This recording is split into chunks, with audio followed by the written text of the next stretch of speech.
Who's first? Hi, have you had a chance to talk to Steph today, see how he's moving around? I saw him this morning, and he is feeling better.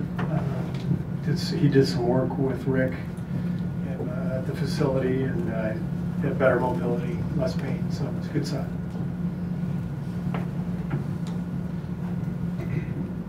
Coach, what went into the decision to put Jacob down in the G League? Was it a situation just wanting to get him reps and more to it? Playing time, just like we've done the last few years with Damian and Loon and JB.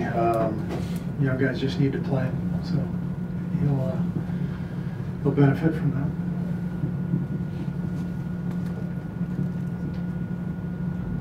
Steve, to your point yesterday that you said you need Steph and Sean to get some on-court work before coming back. Is there any scenario that could happen tomorrow and then be available for Monday's game? At this point, I have no idea.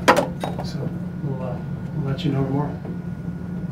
Steve, two-part question. What did you think of the work that Jacob did in the G League this week? Have you gotten a chance to look at that? And what do you think of Marcus Derrickson? Do you hope to get him in the game tonight if possible?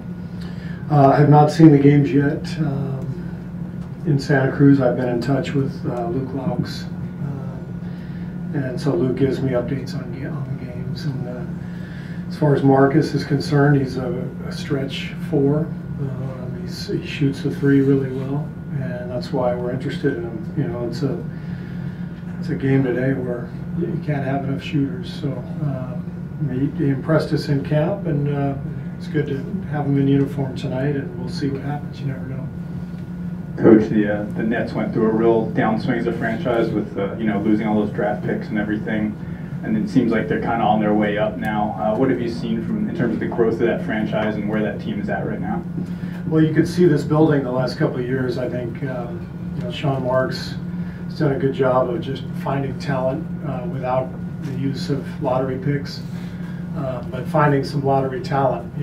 Guys who are maybe on their second opportunity. They've done some really good things in terms of finding personnel after being in a tough situation. And I think Kenny's done a great job of establishing the fact that they're going to play hard every night. They're coming at you. We've seen it the last few times we've seen this team. We've had big leads that have dwindled. They keep coming. They compete every night, and so they're building an identity. And as they continue to build their talent base, it's going to be a franchise that I think bears watching in the next few years.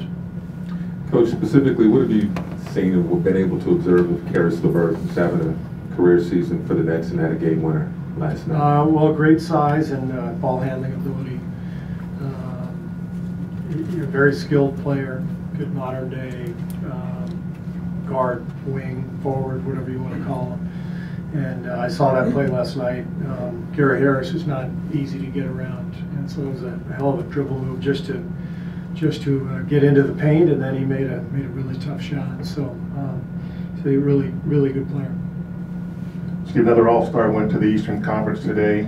Just wondering what your reaction is as a fan from watching what's happened to the Eastern Conference from maybe a year ago or even a few months ago to where it is now when you've got 4 teams that look like they're really good. Yeah, we hope more All-Stars continue to go. Not ours, but limited. Other people's.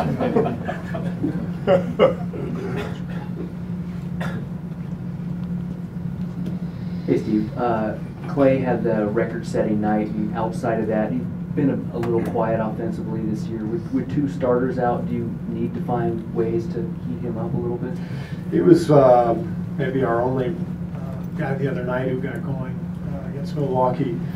So Klay's been good, the last few games. He's had a good rhythm, and there's no question without Steph, without Draymond, that both KD and Klay are going to get more opportunities to touch the ball, to shoot it, and we'll have to play a lot better than we did against Milwaukee. And that's not really on any one individual. I didn't think we shared the ball very well the other night. Didn't have good rhythm. We've got to trust each other and move the ball on, and when we do that, we get open looks, and that's when Klay can get going. I don't know who you're starting at the 4 tonight, and I don't know if you're going to say, but you did start Jordan there last game. Does he need to be different at power forward? And does he need to be a power forward at some point in his career, given his size, or do you see him okay the way he is right now? Well, he played center for us, last year in the finals against Cleveland. It all depends on the matchup. Hard for him to get minutes right now at the center because Damian's playing well, and Looney's playing very well, and then sometimes we slide Draymond into that spot. So the only way to really get Jordan minutes right now is to play him at the 4, and preferably with some lineups that are more flexible and there's more scoring on the floor, just so we can negate some of the lack of spacing that occurs. So the other night was tough. As I said, the ball was not moving. I didn't think guys were trusting each other, and I think when we move it and we trust each other, Jordan's in a position where he can make some plays and run some dribble handoffs, and he's good with that stuff, and he can play the 4. But when we don't play well, everything just looks all bunched up when he's out there at that position. Steve, obviously Kevin's always productive, but when Steph was out certain portions of the season last year, how did you see Kevin approach the role of his known? He just has the ball in his hands a lot more, and he's very comfortable with that. He can do whatever you need.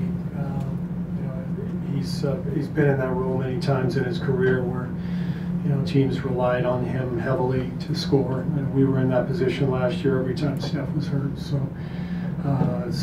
it's a hell of a luxury to have, to be able to just turn the offense over to him and the majority of the ball handling.